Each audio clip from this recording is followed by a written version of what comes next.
Good morning, kindergarten friends.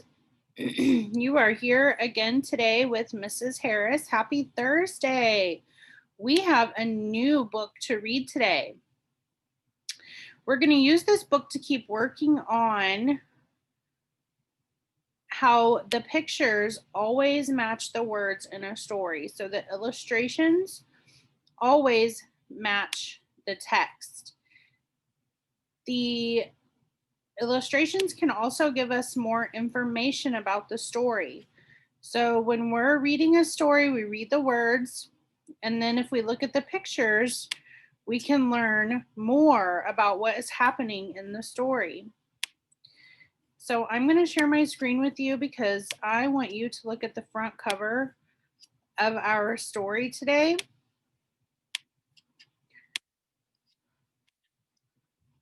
Share this over with you. Stop, here we go.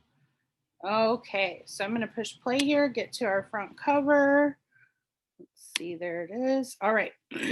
So the name of this story, and you can't see this big word up here, but it's called The Little House.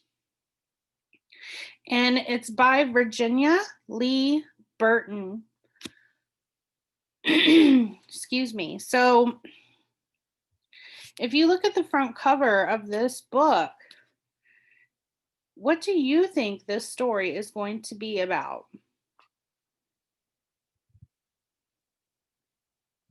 Yes, you're right. It is going to be about a little house.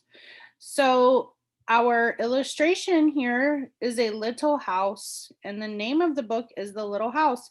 So we're going to read to find out if we were right, if it is about this little house. And we're also going to use this book to work on identifying that the pictures match the words, give us more information about what's happening. Virginia Lee Burton. Once upon a time, there was a little house way out in the country. She was a pretty little house, and she was strong and well built. So we know now that the little house is in the country, and it's strong and it's well built. And if we look at our illustration, we see that. We see the little house, and we can see that this is the country. We can tell because there's no big buildings behind it, and there's trees, and there's different animals playing in the yard, and it just looks like it's out in the country and not in the city.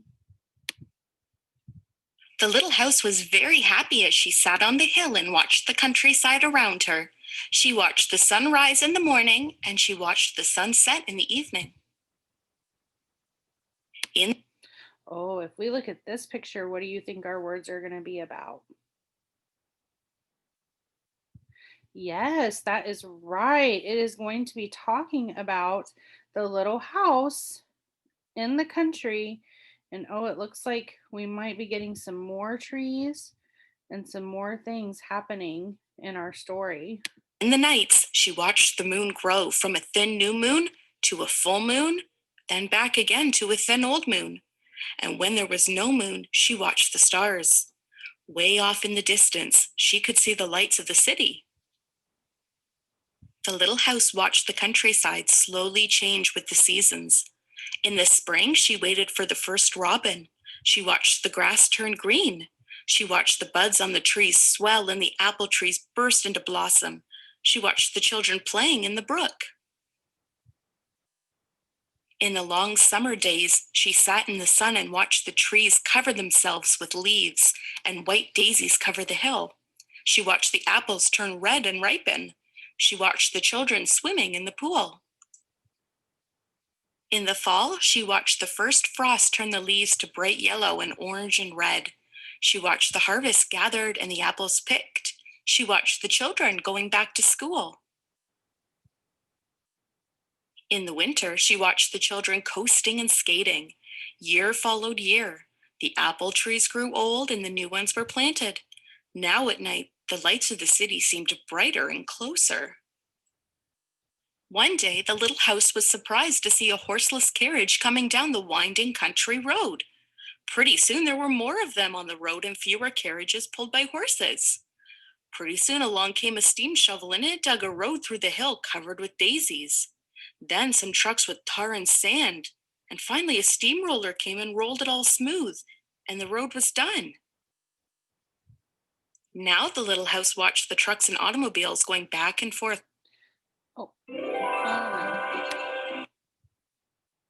When school isn't a place you have to be, I'm sorry. why not go guys. to school where remote learning can be as remote as you want? So what I was going to say was the words were telling us all about the seasons the little house was experiencing. And then we can see here things are starting to change and happen around the little house. And she was talking about all the automobiles coming through, and we can see that they are in the picture. So the words are telling us about it, and then this picture is just giving us more information. We see there's lots of cars and trucks, and yes, they are making a road through the land where the little house lives. We can also see that there's more houses coming back here that were not there before. So there's lots of things that the illustration will tell us that the words are not, but the illustration matches the words. Stations, roadside stands, and small houses followed the new road. Everyone and everything moved much faster now than before.